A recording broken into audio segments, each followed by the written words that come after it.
And just when you thought Cristiano Ronaldo being a free agent was going to be the biggest news story today, we get a much bigger one involving the Glazers possibly being open to selling Manchester United. The wording is quite precise here. Laurie, can you help me out? Yeah, I feel like it's a more major development. We're waiting for a possible announcement. That would be a significant step if the Glazers go public with that intention, which is what's been reported, and we're having information that is the case. Why would they do that? Is it a move to invite bidders and make it more obvious that they're up for sale? Because we've heard stories before about them being open to investors for different, for different portions of the club. But this would be a more significant step, actually enacting banks to go out and find people that have the wealth. It's obviously a small pool of potential buyers that are out there, but nonetheless, if that's the intention, then it feels like a more confirmed step along that process that a lot of fans are obviously asking for. But yeah, it's been a pretty crazy couple of hours. We're recording this on Tuesday evening, right? Carl, you were clocked off for the day and then had to kind of do a U-turn and go and write a Ronaldo piece. I was just landing back from a 7-hour flight from Doha, timing my airtime perfectly as the Ronaldo news dropped. So it's unprecedented. I think this kind of two back-to-back developments of this scale in such a short space of time. Yeah, it truly is unprecedented. Andy, you've been covering this club for a while now. What do you make of the Glazers trying to sell? Do you think this has been coming? Yes, I think it makes sense. I think if you look at how much Chelsea went for, that was a tangible figure for a large Premier League football club, a figure that someone was prepared to pay. Not only that, there were several bidders, serious bidders for Chelsea, including Sir Jim Ratcliffe, who's obviously a Mancunian and childhood Manchester United fan. From the Glazers' perspective, they could get top dollar now, ahead of what would be a big outlay to redevelop Old Trafford. Uncertainty about whether there's going to be a European Super League, which they hoped for only 18 months ago. The debt is increasing, and also the competition. They cannot compete with the state-owned clubs, and I think that is the biggest challenge for anybody coming in, is who you're going to be up against, because fans will rightly be like, brilliant, they're going, who's going to come in, we're going to go back and start winning anything. The goalposts have shifted significantly since the Glazers came in 2005, and any potential investor will know what they're up against now. You're basically up against Abu Dhabi, Saudi Arabia. Chelsea has shifted, but Manchester United are no longer the preeminent financial force that they were for a long time. Laurie, you said there's a potentially small pool of investors or people who can buy Manchester United. Could it just be a case of state owner or bust for United, so to speak? Yeah, possibly. That would be the one that the Glazers would be rubbing their hands at, wouldn't they? Because they obviously want to maximise the value that they feel they've got.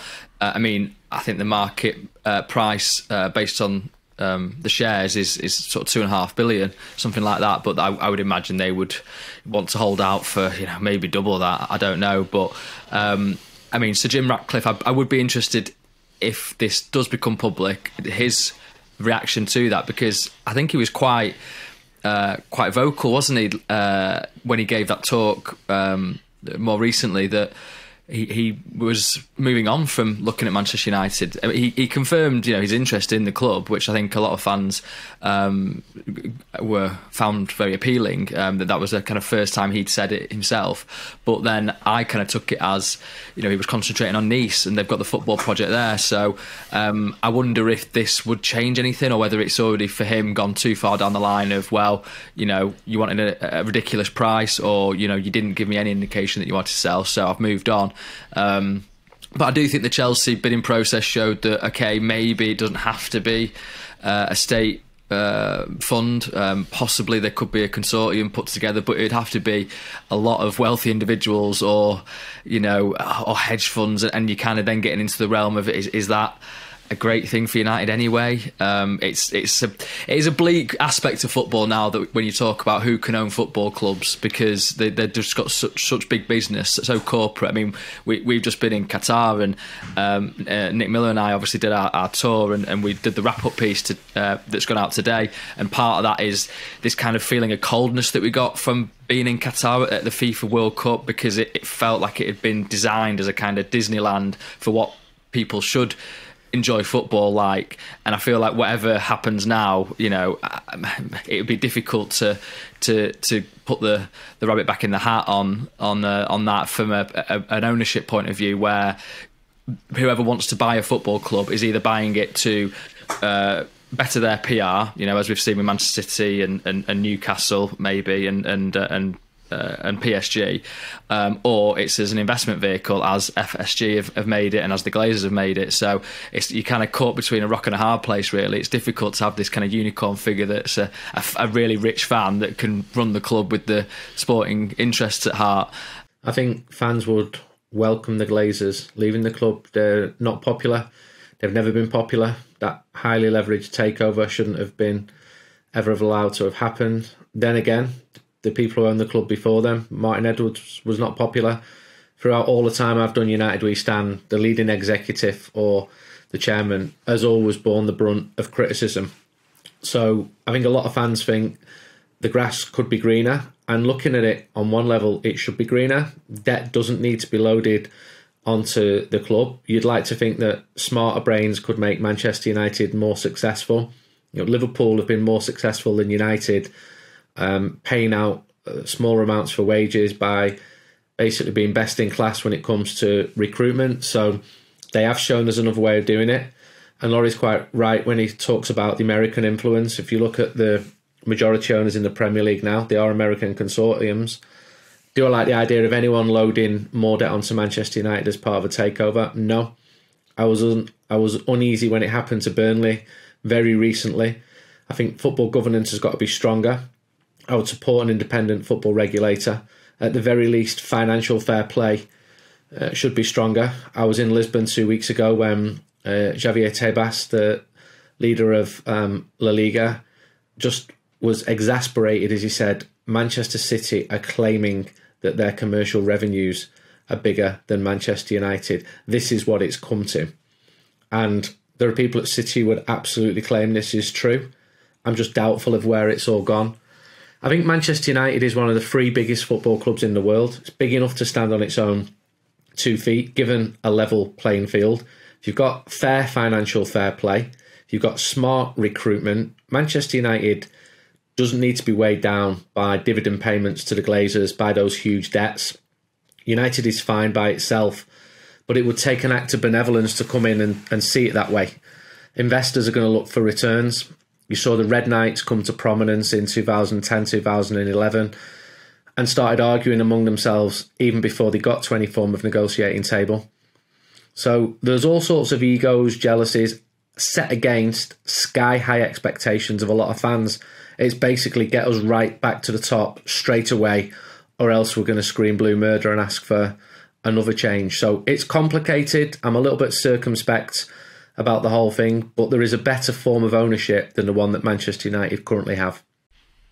I just want to pause, Andy, there, because as we are recording this, Manchester United have just released this statement. Laurie, you're staring at your phone, pulling a number of faces here. What does the statement read?